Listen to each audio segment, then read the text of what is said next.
My understanding that we have been joined by some other invitees.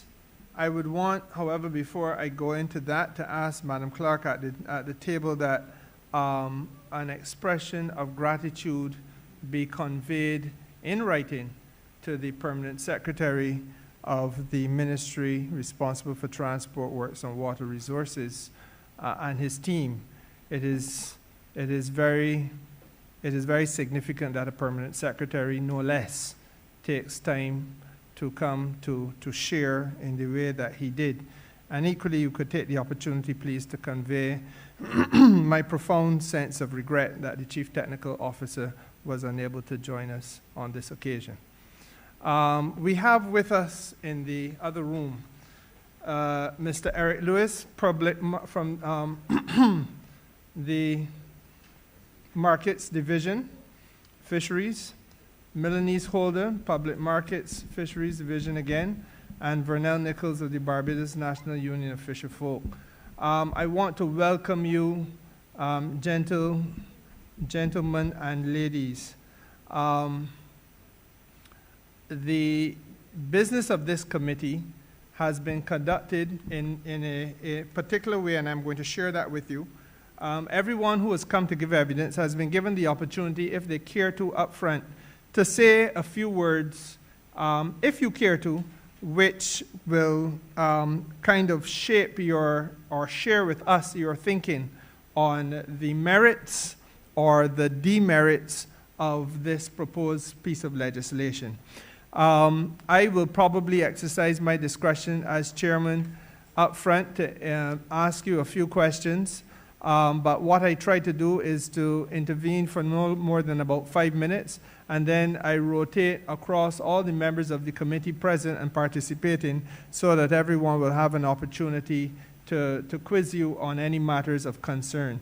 Obviously, all of you have a very particular connection to the fisheries sector, and the fisheries sector is a very important sector with respect to the vending in Barbados. So I want to begin by offering you the floor, Mr. Lewis. Welcome you, and if you care to, please indicate whether you would wish to say anything to the committee before any questions are asked of you.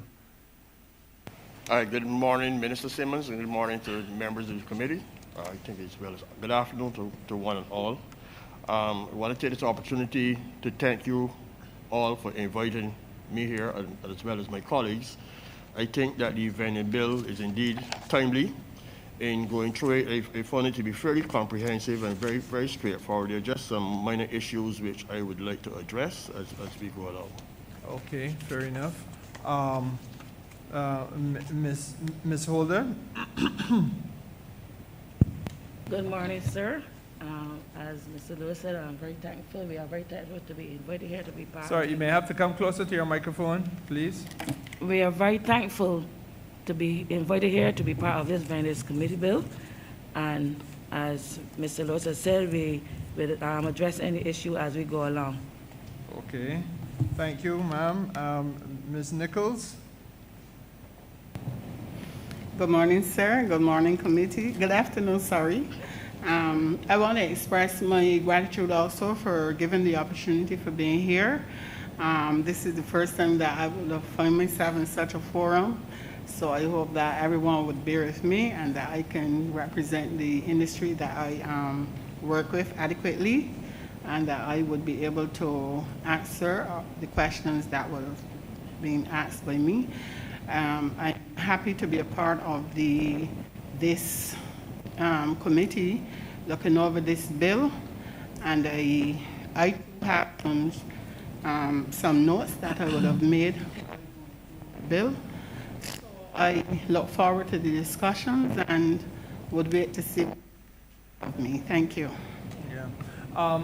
Ms. Nichols, your microphone is giving us a little bit of trouble, and I'm going to invite the technical people to come over there and just pay that some attention. But I want to assure you that there's nothing to be nervous about. We would not have known how to proceed without having the Barbados National Union of Fisher Folk participate in this.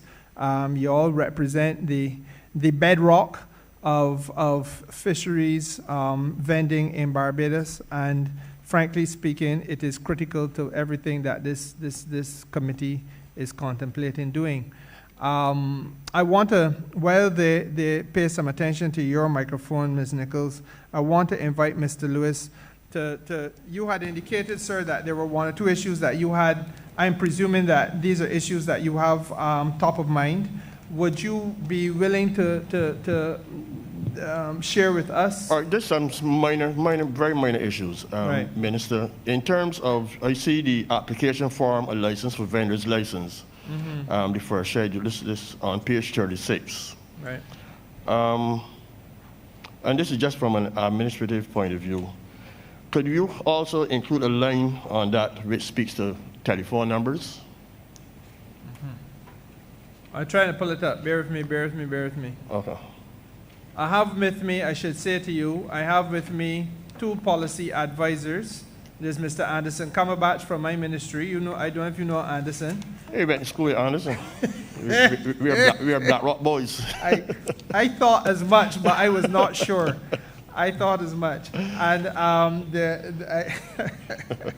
I have Ms. Shawnrain Bell, who is the Deputy Chief Parliamentary Counsel.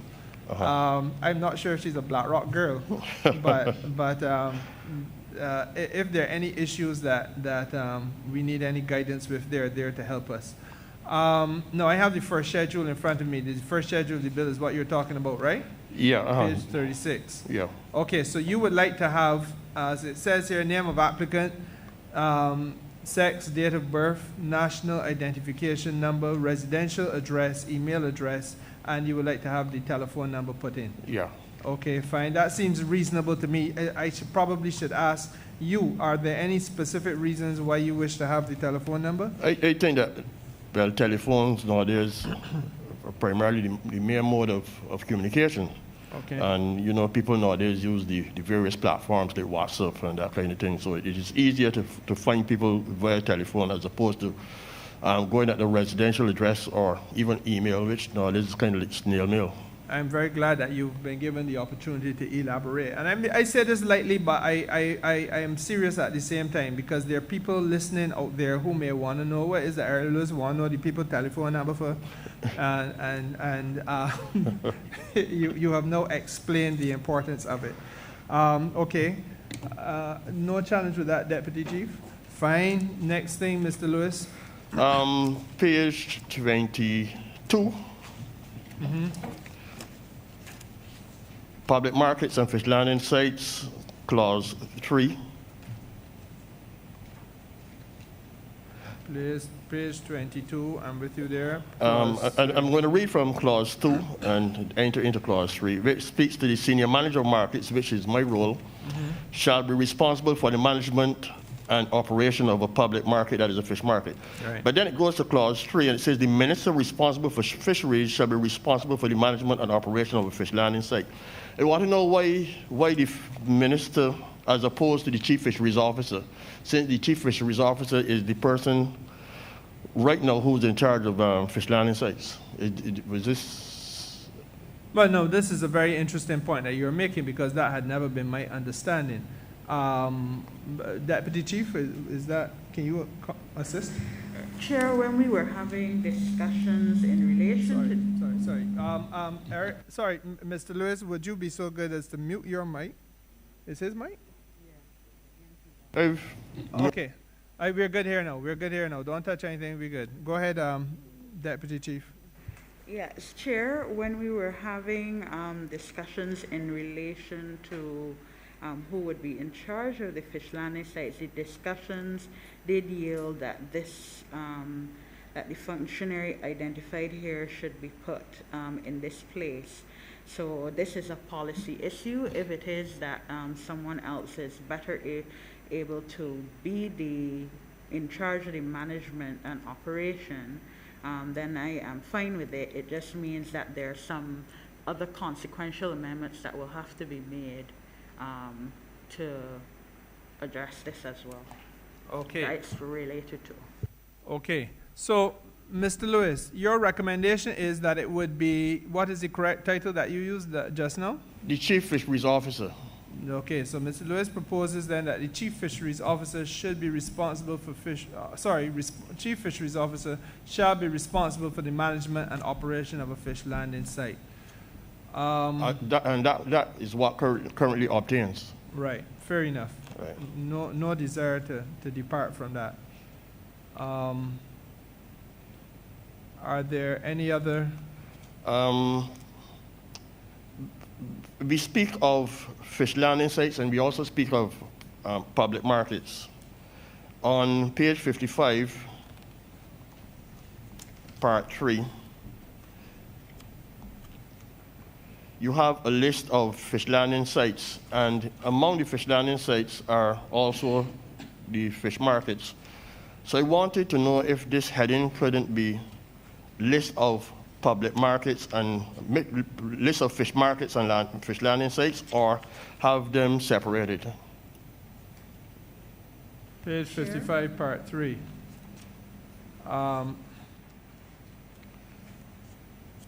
Chair? Yes, Deputy Chief Parliamentary Yeah, so Counsel. when in the meetings that we would have had with stakeholders, these were the specific list of fish landing sites, not fish market sites. So that is why they have that heading, and we got it straight from the ministry responsible for fisheries. You understand what she's saying, Ms. Could you repeat for me, please? Chair? She's saying that what is at part 3 are was first of all came from the ministry responsible for fisheries, and secondly represent what the ministry told her were the fish landing sites in Barbados, or the recognized fish landing sites in Barbados. As I understand it, you are saying to us that this is not just fish landing sites that we are seeing here, but these are also markets. These are also fish markets. And I could agree with you because I'm looking at Belinda Cox Fish Market at Oystons, and that has to be a market. Yeah. Clearly. The Bridgetown Complex is also a market. Uh-huh. Is it also a fish landing site? It is not categorized as a fish landing site in the true sense of the word, because if in this bill we are speaking about public markets and we refer to public markets as fish markets in one instance, and then we are talking about fish landing sites, then we cannot have all lumped together under one heading as fish landing sites. It would appear to me that you're making abundance of good sense. So inasmuch as the legislation is drawing a distinction between the fish market and the fish landing site, what we should be doing is to go through, let us then go through the, Deputy Chief, the proposal I have would be that we go through the list here at part 3 of the bill and pull out those that are properly better described as markets. Could we do that? Yes, Chair. Okay. Mr. Lewis, then I'm in your hands because you know this better than me. In fact, when you get down by Colorado Bay, you gotta teach me a little bit about where to find that. But go ahead. In terms of the fish markets, we would have Belinda Cox Fish Market. All right. You have Bridgetown Complex, but I think the correct name is not Bridgetown Public Market. Okay. So that will come out too. Yes, as a fish market. Right. There's also the Concept Bay Fish Market. No, just for the avoidance of doubt. There's a fish market at Concept Bay and also a landing site, or there's just... No, it's just a fish market. Okay, fine. Paynes Bay Fish Market. Point well made. Spikestown Fish Market. Mm-hmm. Tank Bay Fish Market. Mm-hmm.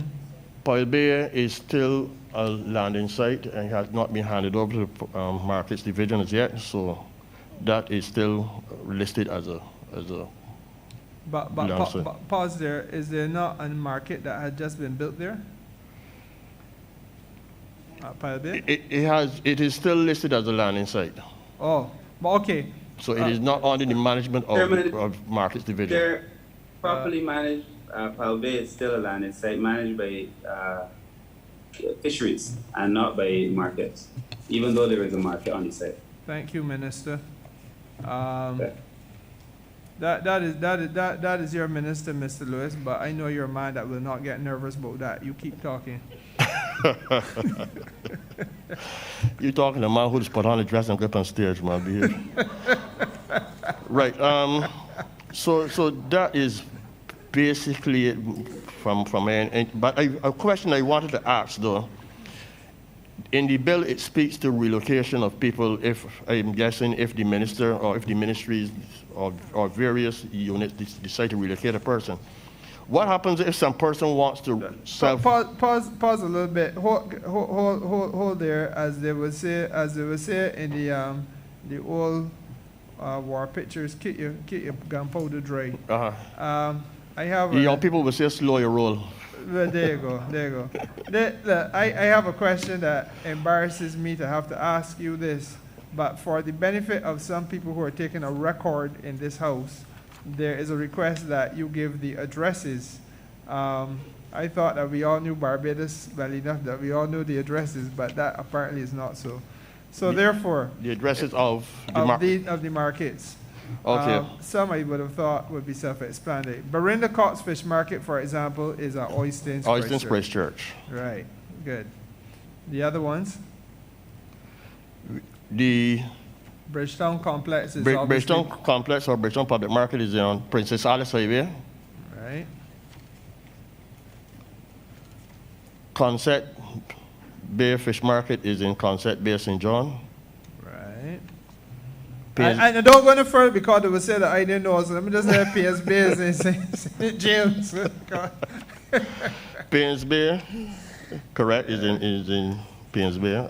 Spikestown Fish Market is in Spikestown, St. Peter. And one that you have here listed as Western, which slipped me just now, that is the Millie Eiffel Fish Market. Correct. And that's located also in St. James. Tank Bay is in St. Joseph. All right. Now, I am curious because I know the market does not function anymore, but how do you define the Fitzvillage arrangement? Because it was a market at one point. It was a landing site. I think that's what you're referring to. Yeah. Okay. So you just treat it then, it's a landing site? It's a landing site, yeah. Okay. So like I just told you, Western, which you have here, what you have here listed as Western, is the Millie Eiffel Fish Market. That's in St. James. Okay. Now, Deputy Chief, do you have any challenges with that? Chair, no. No? Okay. Hold on a second.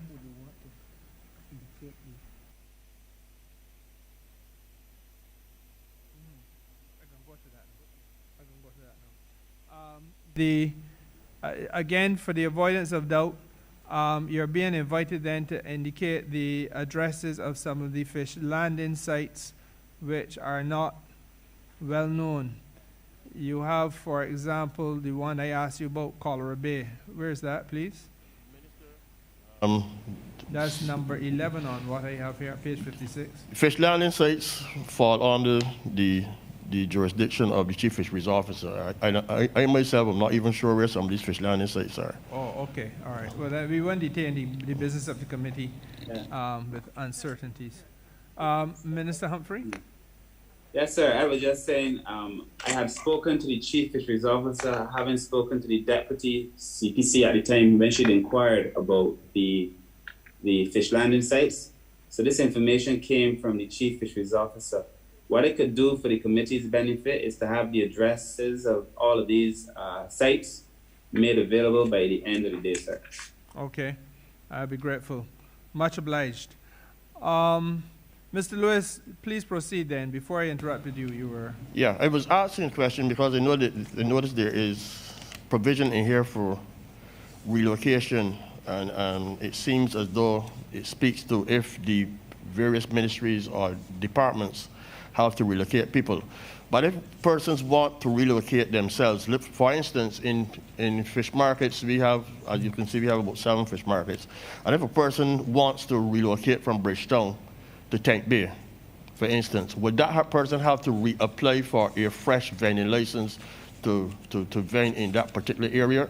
Or is there some kind of transitional approach to it where we can, from within our own department, if we can deal with that ourselves? Deputy Chief, Yes, Chair, could you please? ask him to restate the question. Yes. Eric, you're being asked to restate the question. Okay, let's say, for instance, let me try to break it down. If a vendor has a license to vend at the Bridgetown Public Market, and he or she wants to relocate to Tank Bay Fish Market, would that person have to apply for a new vending license to operate at Tank Bay Fish Market? Chair, the part of the bill that deals with relocation and eviction, those are basically more non-voluntary type mechanisms. They don't deal with where the person may want to apply to relocate. Does that satisfy you, Mr. Lewis? I understand that part. I understand that area speaks to non-voluntary. But I wanted to know if the person wanted to relocate, if it is something then that we would have to do from... In other words, Yeah. if you have a lady in Paynes Bay Market and she decides that she don't want to be in Paynes Bay anymore because really and truly she only went there for a little bit of time and she really don't come from St. James. She really is a St. George woman and now living in the city. And so she would prefer to be operating from in the city. Does that require a fresh license? And her license already states Yes. that she is to vend at Paynes Bay. Right. How is that treated to? That is his question. Yes, so Chair, a mechanism will have to be put in place to deal with that specifically. Okay, so the Chief Parliamentary Counsel is saying that we would have to create a mechanism to deal with that transition specifically. So I think that you may have pointed us, sir, to a little bit of a oversight in the bill, in the legislation. As the lawyers would say, a lacuna in the legislation. Yeah? Right? Yeah. Okay. Understood. So we will, in these circumstances, what I would recommend is that the Deputy Chief Parliamentary Counsel will fashion a form of language that will respond to the issue that you've directed us to. Okay, so you can then now raise any other issues that you had in mind. That's it from me for the time being. Thanks. Okay, I'm thankful. Now, Ms. Holder, you also said that you had one or two in your mind. So before I open the floor to others, do you want to elaborate any further on any issues that you had? Sir, the ones that I will have asked Mr. Lewis, I've already asked those questions, sir. Okay, all right. Thank you, ma'am. Colleagues, the floor is open to anyone who may wish to question the guest that we have.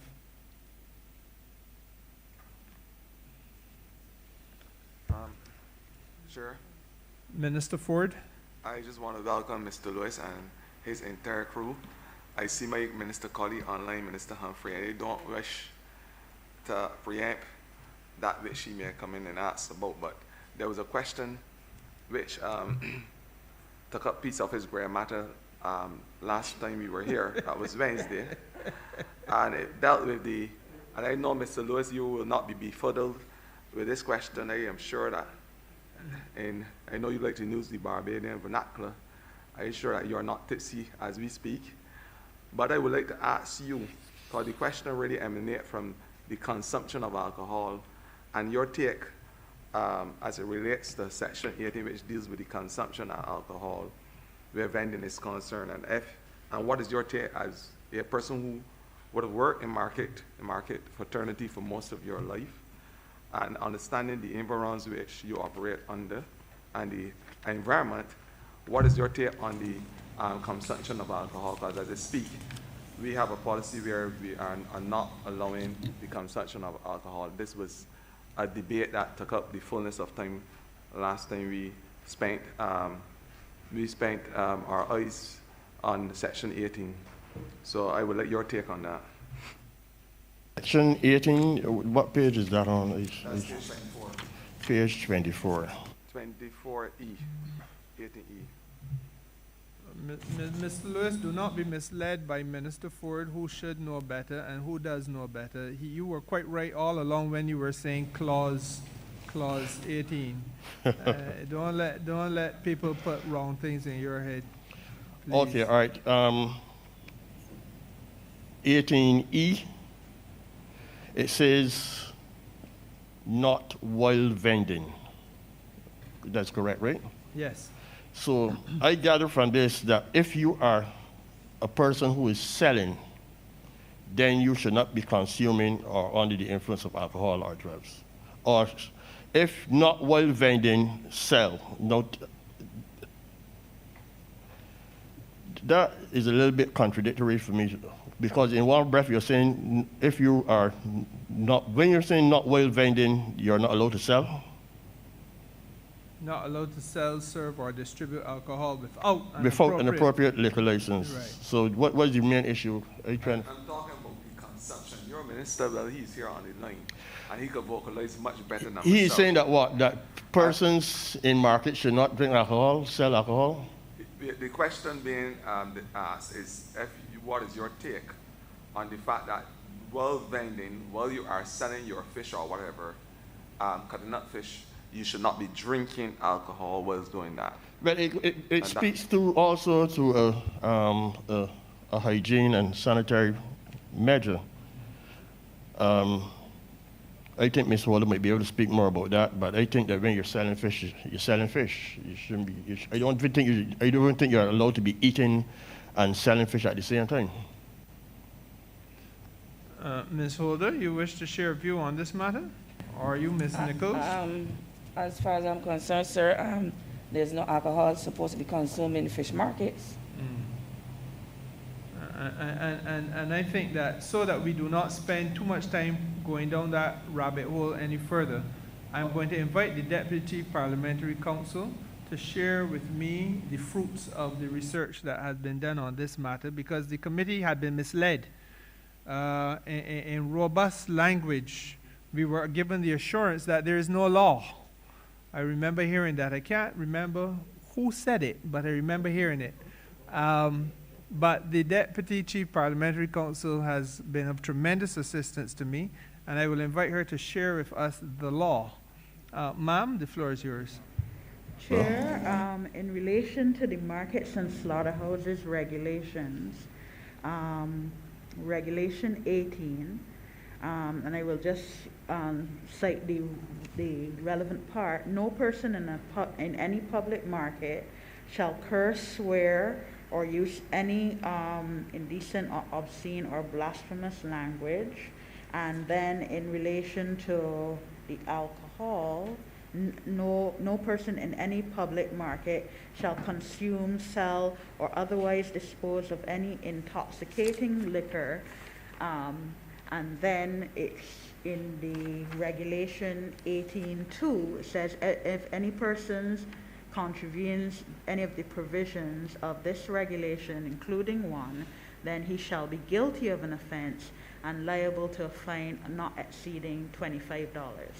Of course, in our conversation, sir, I have indicated that having heard the submissions from Barvin, it is clear that the regulation of vending should not only address the way that persons are licensed or given a permit, but also the way that they are treated within their circumstances. And so therefore, this should be something that should be subject to admin penalties as well. And so the bill will be made to reflect those changes. Thank you.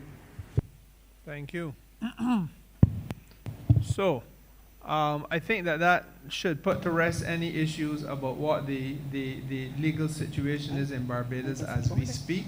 It is an offense under the legislation to consume or be under the influence of alcohol, and what we will try to do now, or what we not try, what we must do now, is to make sure that we remove the criminalization of persons from that legislation. And as you all know, the intention of this committee is to just make sure that we complete the purpose of the legislation. The purpose of the legislation includes decriminalization of vending and any activities related to vending. And so therefore, if somebody now was to consume or be under the influence of alcohol while in the business of vending, what would happen is that you would be liable to pay an administrative penalty. Now, I don't know, Mr. Lewis, if you've had a chance to look at that part of the legislation. And in this regard, Ms. Nichols, you represent the union, and I wanted to quiz you a little bit on that. I recognize that Senator Wiggins has her hand up, but before I come to you, Senator Wiggins, I just wanted to give these folks an opportunity to speak to us on the question of the penalty, the penalties that are being contemplated. Deputy Chief Parliamentary Counsel, just refresh my memory as to where I find them in the schedule. What? Chair, just trying to pick up where you're... I seem to remember it's the 6th schedule, if I remember correctly. 5th? Oh, shoot. The admin penalty is... Yeah. Okay. So, Chair, it is the seventh schedule, right. page 67. Page 67. So if you all looked at page 67, the question then is, do you have, and I wanted to just get from you a sense of whether you felt that these were reasonable penalties laid out here. Obviously, before you go, what the Chief Parliamentary Counsel just spoke to with respect to drinking is not included here, because we only recently found that. We had to go and search about after that became an issue in the committee. But now that we found that piece of law, that will be included too. But there's a need to just get your view on this aspect of it.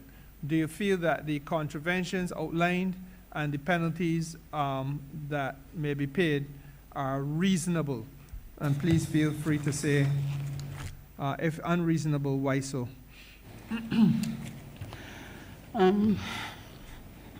Minister, sir, for me, as far as the penalties are concerned, truth is, with this bill, and because I am not aware of how the system works here, I thought that I would have had an opportunity to go through this or to speak to the fisher folk. And because I have not had an opportunity to speak to or go through this with them, I don't think that I have the capacity to make a decision as to whether I think it is fair or not. So I would not want to say that I think it is okay as far as the fees are concerned. Mm-hmm. Understood. I understand that, because you really would like to consult with your constituents. Yes, because I have over 6,000 people to deal with. And I live that reality every day, so I know what you're going through. So I wouldn't want to sit here and say, yes, I think it is okay, and I agree with it, but I understand that penalties have to come and breach of laws. Right. So I don't know with this bill if I would be given an opportunity to come back, or if the move will be made to go ahead with what it is that would be done eventually, but basically for me, I wouldn't want to make that, because some of them seems quite steep to me. And as a vendor myself, I would want to pay $1,500 for some of them. But what one of the things that I noted in my records was that the 14 days, I thought that was not adequate time for persons to pay fees to a penalty. And I was wondering if that could move to at least 30 days, because I know that some people think that we make a lot of money, but sometimes with this 1,500, really, it would take some time for persons to come up with the money or to pay in part. But that was one of my notes on it. I think that the time frame could be moved from 14 days to at least 30 days. Thank you very much, Ms. Nichols. And I want you not to let your heart be troubled. You are quite welcome to come back. We will endeavor to have another session during the course of next week where we can have you address us on this matter.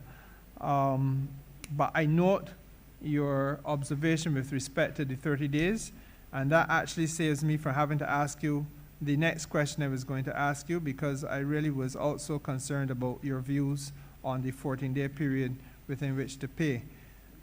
So if you would be so good as to try to consult a representative element of the 6,000 that you have to answer to, and to do so as soon as possible, we're bound to get back to you early in next week. Is that fair?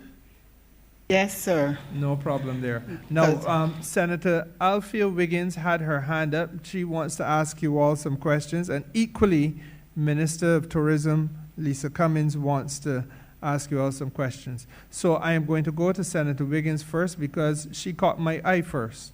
Senator Wiggins, the floor is yours. Thank you, Mr. Chairman. Notwithstanding Section 18(1)(f), I just had a concern in these COVID times. I visit the fish market in my vicinity very often, and one of my concerns was that you're selling fish and taking the money in the same hand. I was wondering, in terms of hygiene, if, as I said, notwithstanding Section 18(1)(f), if there was a way, Ms. Nichols, where you can have one person who's dealing exclusively with the fish and then have another person taking the money. Because if it is a situation where the same person has to carry out both functions, I would think that the person should sanitize their hands after each and every transaction, because I believe that this is not only because it's COVID, but it's a good hygienic practice. What do you have to say to that, ma'am? Ms. Nichols? Thank you. I think it's a fair statement or a fair question. Right now we are going through I don't remember it, but the health bill.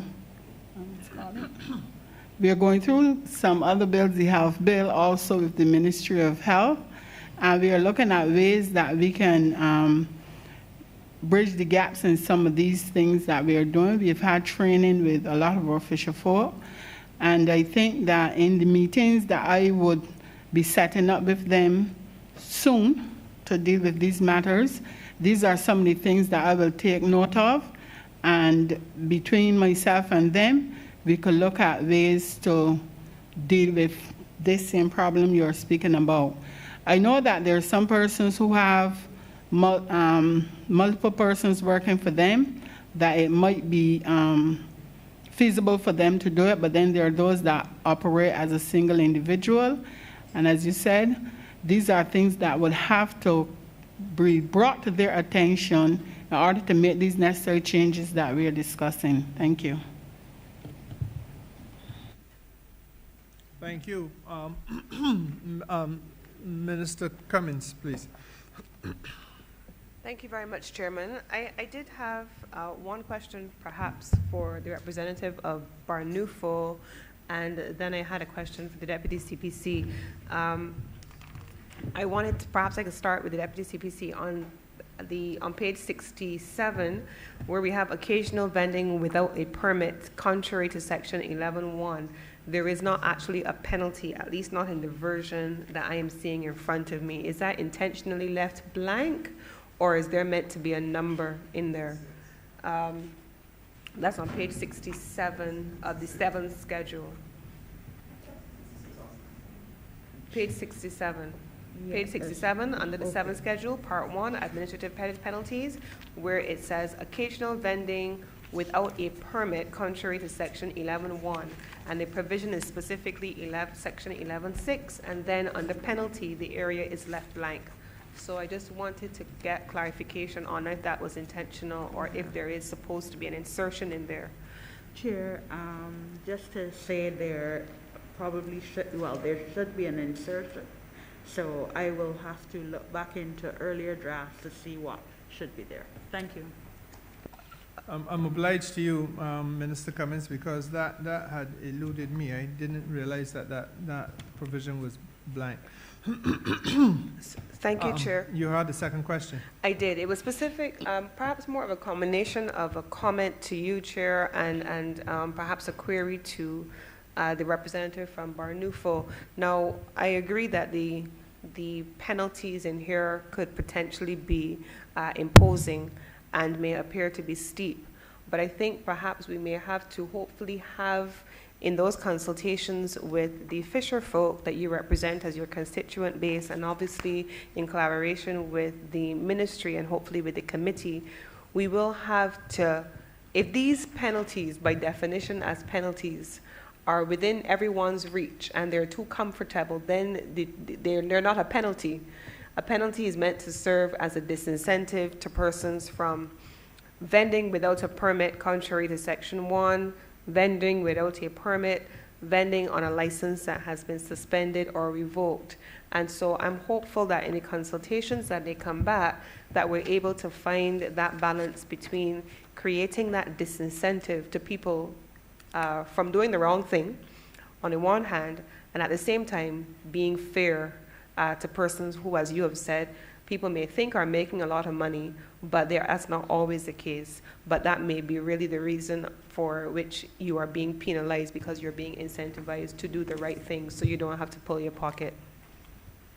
That's my comment, and just perhaps to get a reaction from the rep from Barnufo. Chair. Thank you, Senator. I do agree with you as it relates to the penalty, but I am not, my meeting with them is not necessarily to say that, you know, we don't want a penalty, but because I have not spoken with them, as I said earlier, I can't make the decision as to whether it is okay with them. And as you said about finding the balance between the penalty and what is fair to them, my reason for meeting with them is just to go through with them, have the discussions, and for them to be aware of what is coming in these new laws that we are discussing, you know, because you don't want to appear that I come here and I agree to things and, you know, the first thing they will say, well, but you haven't spoken to us about them. So my reason for speaking with them is not necessarily to say we don't want a penalty, but for us to be on the page that there is something happening, there is something coming, and these are the things that are coming and the reaction from them, that I can bring it back here. Thank you. Chairman, if I may though respond. Sorry, go ahead, Minister. I wouldn't want to give Ms. Nichols and the representatives from Barnufo the impression at all that that is what I'm expecting. I believe that Barnufo is an association that has distinguished itself over many years, and as you would know quite well, Chairman, Barnufo played an integral role in complex and detailed matters such as maritime boundaries, delimitation, arbitration between Barbados and the Republic of Trinidad and Tobago and others. So Barnufo is not necessarily a light thing at all. And I have every confidence that the representative of Barnufo here today, and Ms. Nichols is well equipped for the task, and that her membership that she represents have a long tradition of participating in public policy development. The point that I'm making here, however, is that I did not want for us to have consultations, which are critical and important by the constituent base, that did not give them the opportunity to go through in context each of the provisions laid out in the legislation, not so that they could know what is coming down the pipeline, so that they have an opportunity to weigh in and, where possible, make recommendations for changes. And specifically in this instance, on the question of what is contained in the 7th schedule on page 67, whether or not, as the entity that is going to be enforcing much of this among its membership, if, in their view, the balance between enforcing the regulations and policing and having self-policing can be struck along with fairness and what is manageable at the same time, without creating an environment where a fine is so reachable that people don't have any basis on which the regulations themselves can be enforced, because they're paid and move on. So I think that's just a balance. But I have every confidence, Ms. Nichols, in your leadership and that of the membership base of Barnufo. Okay, thank you. Minister, just to reply, a short reply. Yes, ma'am. I want it just to be noted here that in any sector or any area of the society, you would always get persons who are agreeable and disagreeable to most of any laws or rules that are coming. And I must say that we do have persons in this fishing industry who I'm certain that this bill, they will be glad to see some of these things being enforced, because like myself, we are looking for a better fishing industry. We are looking for a fishing industry where persons and of the particular industry and society come to see it as an industry that is, viable to the country, and that it is an industry that we ourselves must first respect ourselves and then be respected by members of the public. So I'm certain that persons in the industry will be quite willing to go through this bill, and we will come to a consensus on striking a balance. Thank you. Ma'am. Thank you, ma'am. And I want to give you the assurance that even though you were not present, the representative of Barvin spoke with us on the last time that we met, and the tone that they struck was very similar to that which you have just shared with us. So I pick up your sense of responsibility, and I'm sure that you will get back to us with the spirit of what your constituents have to say on this particular matter.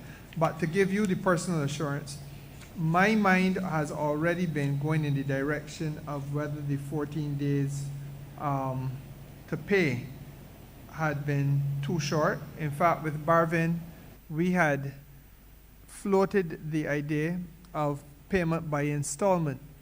They did not feel that that was necessary, but your suggestion of 30 days resonates with me, and I have a red pen here in my hand, and I have noted it in red so as to make sure that I don't lose track of the suggestion.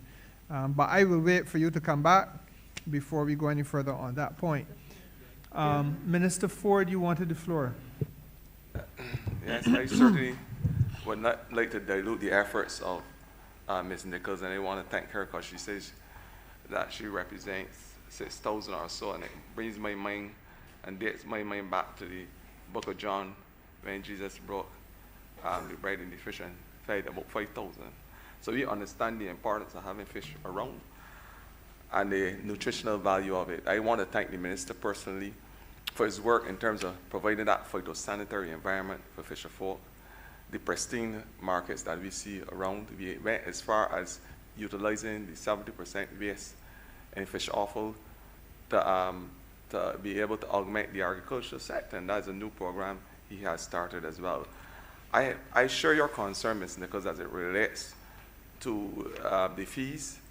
That is certainly something that we, as the chair rightly alluded to, we can look at and rethink. But I just want your take equally on, since I list a whole set of improvements that have brought a different look in terms of the commercial enterprise that you're involved in. I want to hear from you, what is your take on the fees being paid for rental of space by your fisher folk?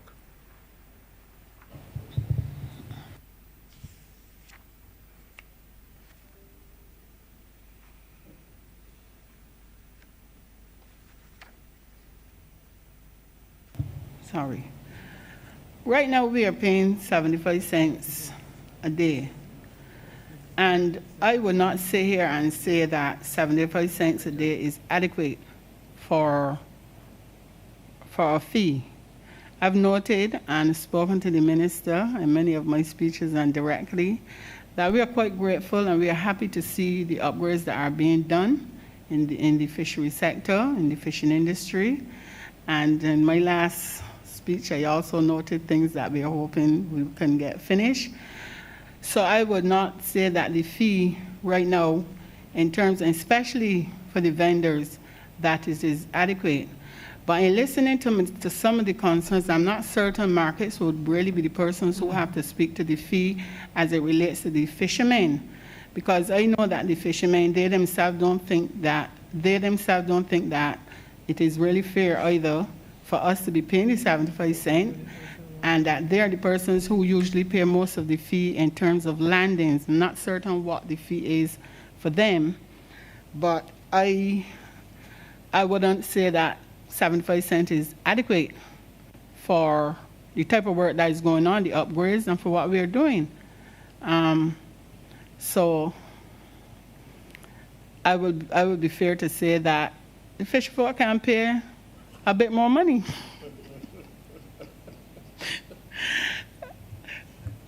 Chairman, Mrs. Nichols, I'm going to intervene right now. I'm going to intervene at this point because I know that you have to talk to constituents, and I don't want you to compromise anything that you say to your constituents or they say to you by going any further down this wicket of fees and payments and so on. I hear what you're... Chair, sorry, before you move off, may I just very quickly on the matter raised by Minister Ford. I know you're trying to save for now, but I don't think you need to in this instance, because prior to COVID, we had actually started having conversations with the fisher folk across the market. Mm-hmm. And it was their suggestion, not mine, that we actually should raise the fees. In fact, the bulk of the fisher folk who spoke to me had indicated that they thought the 75 cents was too little.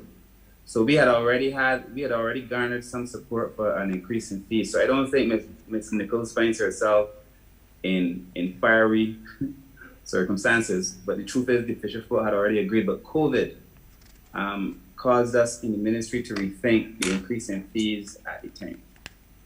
So I do support the point raised by Ms. Nichols, and it's something that we had campaigned on the idea before in the market. We'd actually taken almost a briefing on it in its entirety, and at some point in the future, I think any right-thinking person would appreciate that at 75 cents a day in the market, where we provide space, we've upgraded the facilities, we provide full use of water, and our water bills are extremely high, that at some point we're going to have to relook the 75 cents. But it would not be done without conversation and without some general consensus on the matter. So. Fine. Thank you very much, Minister. Chair, and to add context to what the Minister just said and what Ms. Nichols also added, in 1989, we had people at the Bridgetown Market paying $4 and $5 to use the markets. But then an audit was done, and it was determined that there wasn't anything in the schedule to charge $4 or $5, so it went back down to 75 cents. But if you can imagine that 32 years ago, people were paying $4 and $5, we are now in 2021, and people still paying 75 cents. You know that we have not done anything really. And I, for the second time today, I have to thank you as a public servant for giving us context, because very often we as legislators are placed at a disadvantage where we come well-intentioned to this place, but do not necessarily have at our fingertips the kind of background and information and context that you are now offering. Mr. Lewis, I want to take you to part 4, page 21 of the bill, which just enumerates the areas that we propose to have as vending zones. One of them are fish landing sites. Now, I want you to offer us a little bit of an insight on this matter. In your judgment, the fish landing sites, if they are to be vending zones, are you satisfied with their condition and quality right now? And if not, what would be some of the things that you would want to see with respect to the fish landing sites in order to make them more hospitable for the purposes of vending? I'm not really familiar with a lot of the fish landing sites. I know that the minister has said that he's going to do some work with a few of them. I think Half Moon Fort is one, and I can't remember the other one they said he was looking at. I think Martinsville as well. Bernard, you want to speak to that one? Right. Yes, Minister. I work a lot with SPS in the region, and I saw from some of my traveling different activities in different places. No, Vernell, let me interrupt you, please, Vernell, because you see what this is what Minister Cummins was saying. You represent a body that is very sophisticated. A lot of Barbadians don't appreciate that. Help us, because some in here may not know what SPS is, please. Sorry. It's sanitary and phytosanitary standards. Yes, good. And my focus, or my area of focus, is the handling practices regarding the fish, how fish is stored, how it is handled from the boat to the bins where they are stored, how persons handle them after they're born and packaged and sent to the freezer. And we have had a lot of training with the fisher folks in this area. As it relates to the guys vending at the side of the road, I was thinking that I myself see some of the things that happen at the side of the road that really speaks well for sanitary and phytosanitary standards. But I was thinking that maybe first we can meet with them, but from my thinking, we can look at some insulated boxes, things that are removable from the road, because most of these guys sell what we call pot fish. So they're not there a whole day as like us in the markets. So they come in early, like maybe 11 o'clock, and they sell their fish, and they're off the road sometimes by 12:1. But I think that we can look at some insulated boxes for them, boxes that can hold ice, boxes that are on like a stand that they won't have to be bending down in some areas that I see some people to get the fish from the boxes. But we can look at building some insulated boxes that can hold ice, that can have some of that, the Perspex glass on top of them with ice, that when persons pass, they can still see the fish, but the fish is held in the ice until they are sold, and when they are leaving, they remove those boxes with them. Okay. Are there any other observations you would want to make about the fish landing sites before I go further? Well, I was asking Mr. Lewis earlier about Half Moon Fort and what are the plans for down there. And, I'm happy that some upgrade is being done, especially I'm really happy about Pile Bay. And we have Martins Bay is another area that really needs to be developed. Because if we are talking about food hygiene and standards, those are the areas that we have to focus on. And in some cases, they don't really look wholesome, and we need to address them.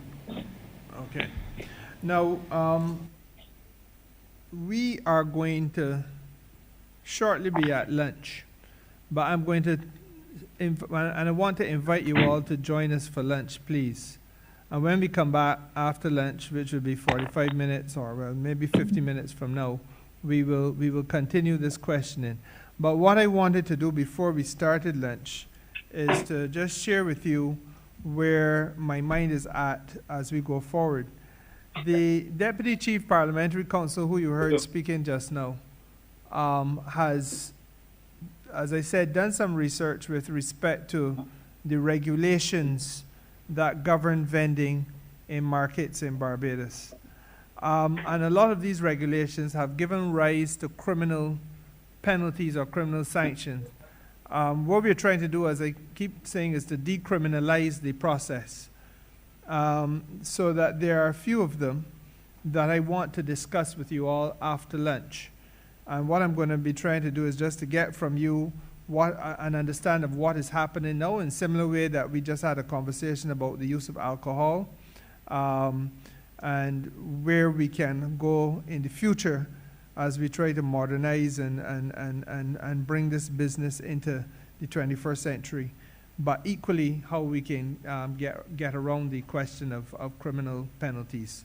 So that is where I wish to go immediately after lunch. Are all three of you in a position to join us after lunch? Yes. Okay, fine. Well, I will then, it being now 1:10, colleagues, I would ask that we adjourn until 2 o'clock and then continue the interview with those guests that we have here now. Are we expecting any more this afternoon? Excuse me, Minister, before we break quickly. Sorry. Yes. Yes, I didn't really get a chance to speak to the issue of licensing. You will. You will. Okay, you come back to me on that? Yes, Okay. yes. Okay. In fact, if you have a few things there, if you have a list there of things you want to talk to us about, you just make a note of it if it isn't already written down so you don't forget, and I'm happy to hear you. Thank you. You're here to help us, so we need to hear you. Okay, thank you. All right. Now, can I have a motion then, please, that we take the luncheon interval now and that we return at 2 o'clock, that we suspend now and come back for 2 o'clock, please. Motion to suspend the return at 2. Moved by Minister Ford, seconded by Minister Goodin Edgell. God bless you, sir. Thank you. Colleagues, we stand suspended until 2 p.m.